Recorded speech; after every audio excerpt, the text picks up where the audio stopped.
that, are you sure this baby is not in distress? Are you sure there's no cord on his neck? That he had mark of blood in his eyes. Guys, this thing traumatized me. She's trying to use her finger to make more space, just to stretch the skin over there, you know.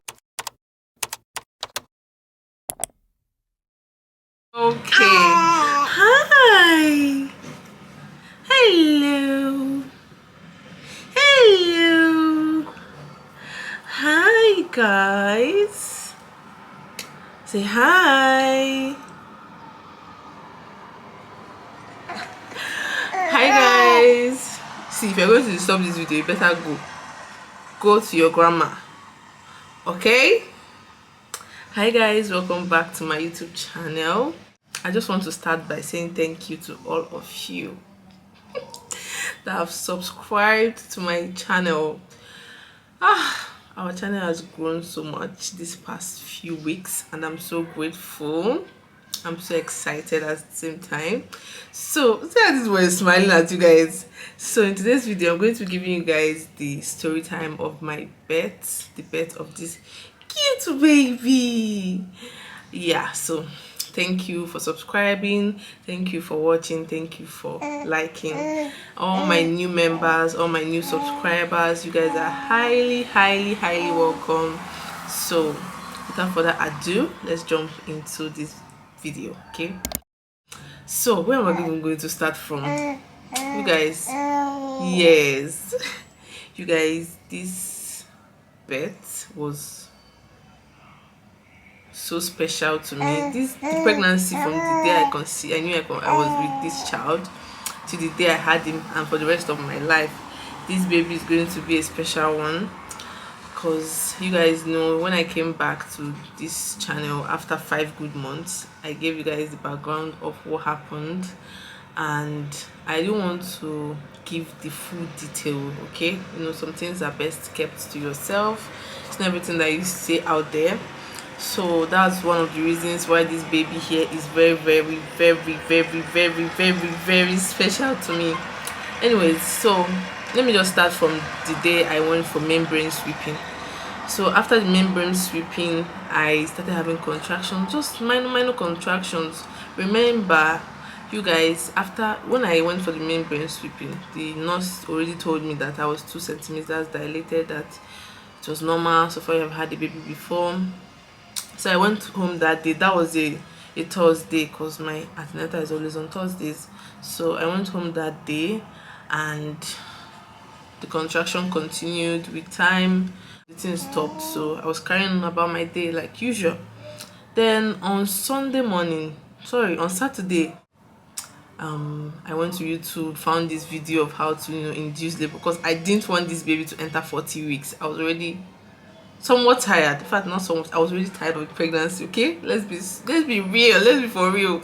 I was really tired of the pregnancy, so I was trying to find a way to naturally induce labor. So as I was saying before Mr. interrupted me, so I went to YouTube and found some videos on yoga, you know, just very soft but intensive workout, you know, squatting, dancing, yoga, just something to press on that, you know, on that on our cervix, yeah, to help, you know, let the baby know that, okay, mister, your time is up in there, so you can start coming out. So after that, I felt so good after the workout, so I decided that the next day, which is Sunday, that I'll in the morning, I'm just going to film some videos for you guys, you know, how to induce labor workout. I already planned everything. I brought out my fancy, really cute clothes for the yoga workout. Little did I know that this boy was gonna come out the next day. Okay. Anyways, contraction started that Saturday in the night.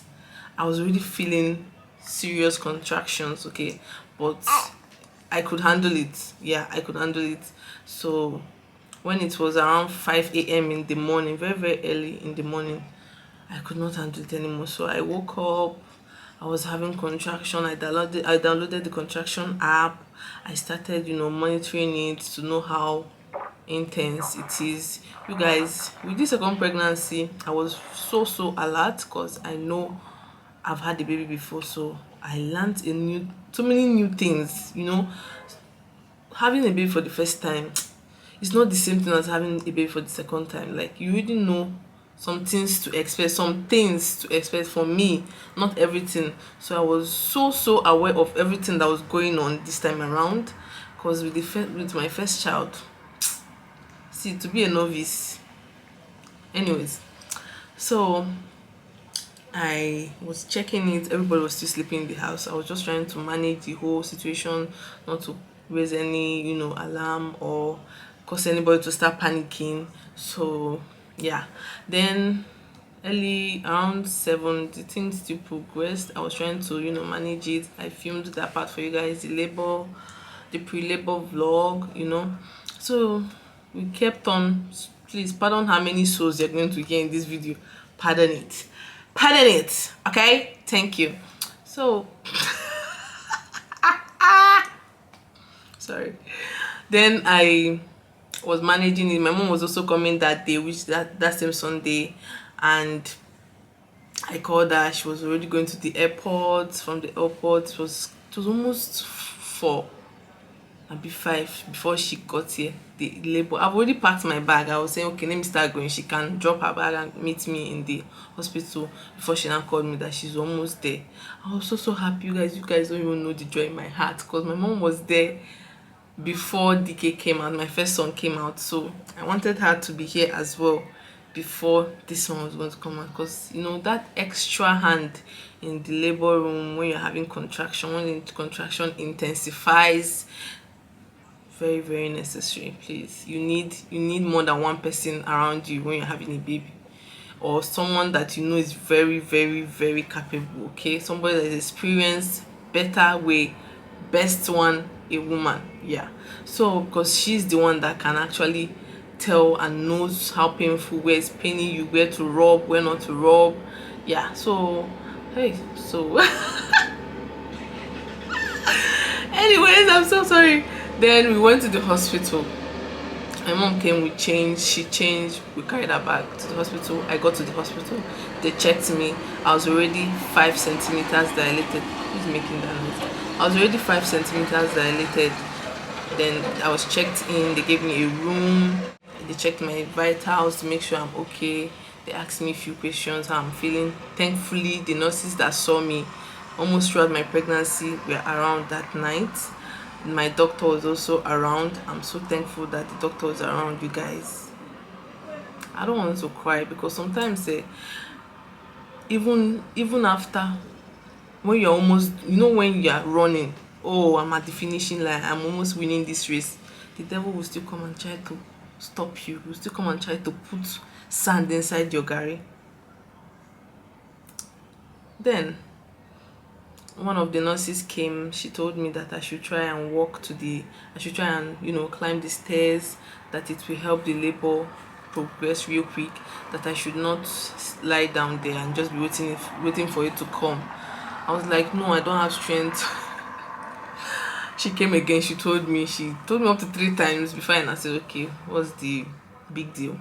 I and my mom, we climbed the stairs, up, down, I think 3 times, to and fro, 3 good times. Yeah, then went to my room. You guys, this labor went from 5 to 100, like back to back contraction, no space anymore. Jesus, I was not having any single, like, how you contract and you rest a little before it comes back. This one picked race. So it was very, very intense. I had to call on the nurses. She asked, the nurse started prepping. I told her that this baby is about to come out, so you guys should come and do something. Then they went to the labor room. They prepped the beds, got out everything that we needed, although they already did that, because they told me that if I wanted to have this baby that same day, because I wanted to have the baby that same day, I didn't want to start staying for extra 1 day, because with my first child, you guys, I was in the hospital for almost 2 days before this baby decided to start coming out. Anyways, we went to the labor room. We almost to the labor room. They checked me. I was already almost there. They checked. I was trying to push. they'll say push, I'll push. Like, seriously, yeah, that bed was so uncomfortable. I'm not going to lie to you guys. There's, I don't know what they call this bed that, you know, when you lie down, it somewhat supports your position instead of you fully grabbing your body to push. That bed that is a bit high, like, I'm sure you guys get what I mean. Yes, because that bed that I laid on, if you watch the labor vlog, the labor video, you understand what I mean. So I was pushing, you know, trying to push and all. I had to push up to 5 times. I pushed to 3 to 4 times. Then my doctor said, this baby is supposed to come out by now. That why is he not coming out? You know, that why is he not coming out? That what's going on? I myself, before that, you guys, don't judge it, okay? Do not judge it. I'm a person, you are a person. We are all persons. Do not judge it. Don't judge people. Umutu. You are a person. They are a person. I'm a person. We're all persons. Don't judge it. Because life is like rice. So, during when I was pushing, I was trying to control the muscle of my anus and the muscles of my vajayjay, okay? Because I had poop in my butt. I had poop in my butt, so I was trying to control the muscles. So I was trying to control the muscles, you know, so that I can keep the shit in my butt.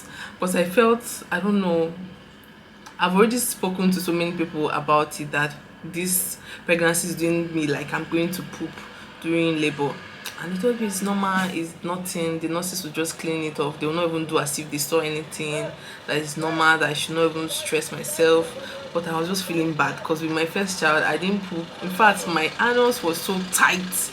I don't know whether it's because of all the, you know, the drugs that they put in my vein during the induction. So I don't know, but I think, thank you. But I think that's one of the reasons with that one. So with this one, I was trying to control the muscles, but you know, during labor you cannot control anything, just push. So at some point I was like, okay, F it, I don't give a shit. I just pushed. So when I was not giving it my all, you know, the poops were coming out. It wasn't much. It was not much. It was not much. It was just teeny tiny bits all over, you know. It was not like one push big shit. Okay, yeah. So I was pushing. The doctor was not like, this baby is supposed to have started crowning, you know, his head was supposed to have started coming out. That was going on. That, are you sure this baby is not in distress? Are you sure there's no cord on his neck? That this is one of the signs of baby being wrapped up with the cord in his neck. I was like, Jesus, what's going on?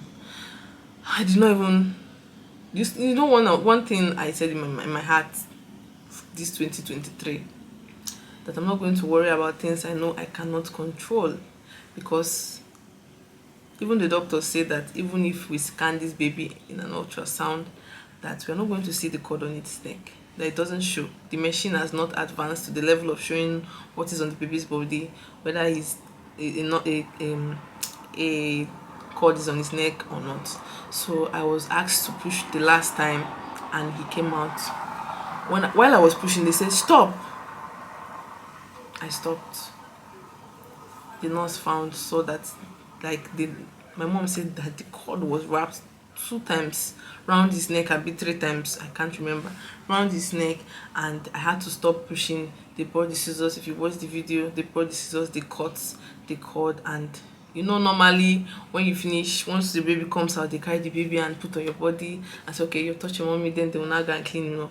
They didn't even do it this time around. That's for you to know how intense this was. So they carried my baby straight to the, what are they calling that thing, something to warm him up. They were not, you know, cleaning him, making sure, trying to know whether he's okay. You guys, I was so relieved immediately he came out. I heard his cry. I was so thankful, because I don't know what would have happened. When we entered that labor room, my doctor put on music. So he asked, are you a Christian? I said yes. He just put on some Christian music, and I love that. I know some people might not want that, but I was so thankful.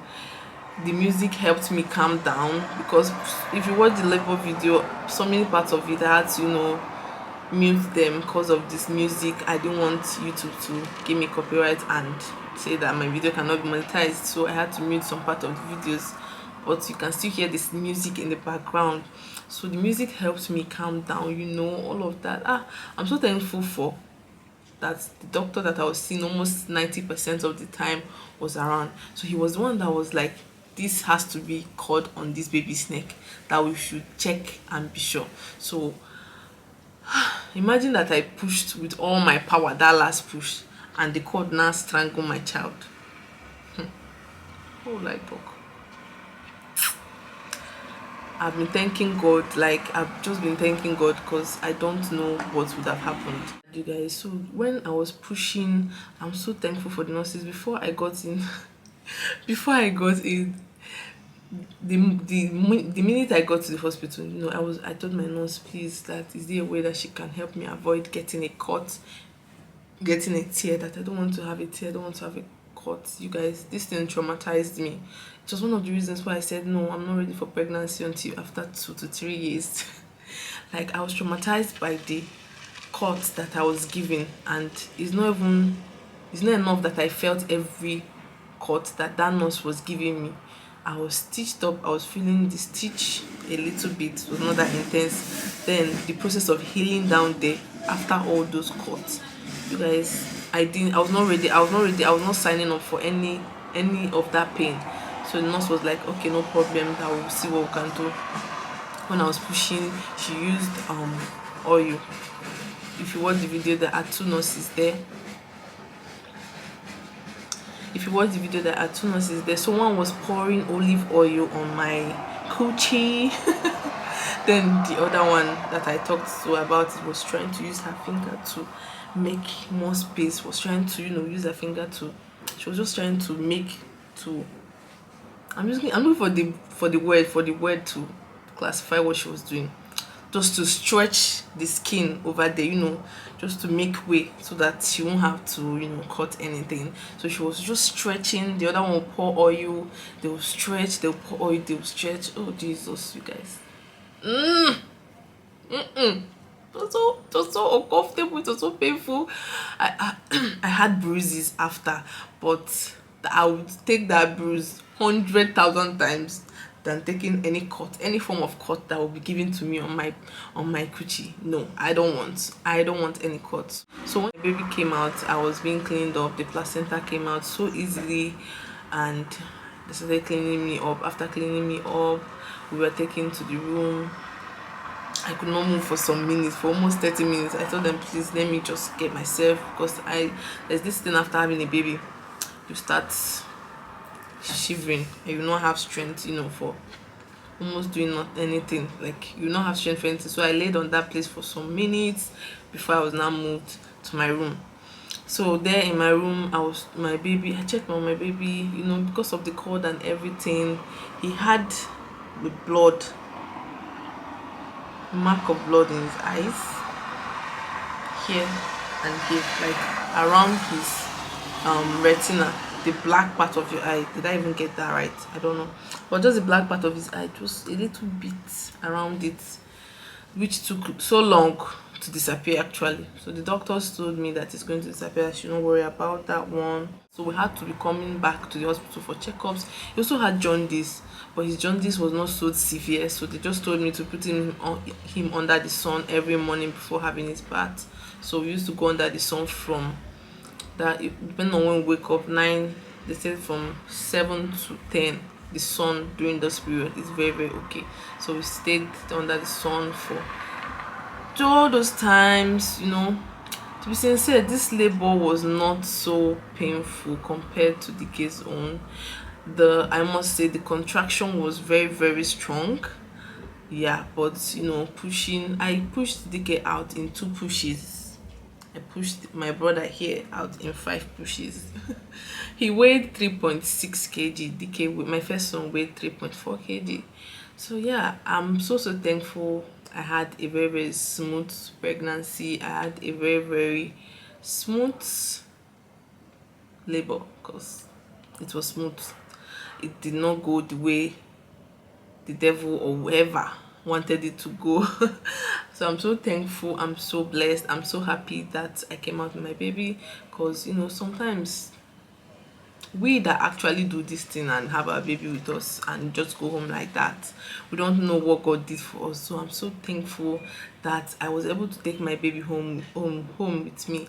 I'm so thankful, I'm so happy. I am a mom of 2, you guys. So this, you might be wondering why we're all dressed up. We went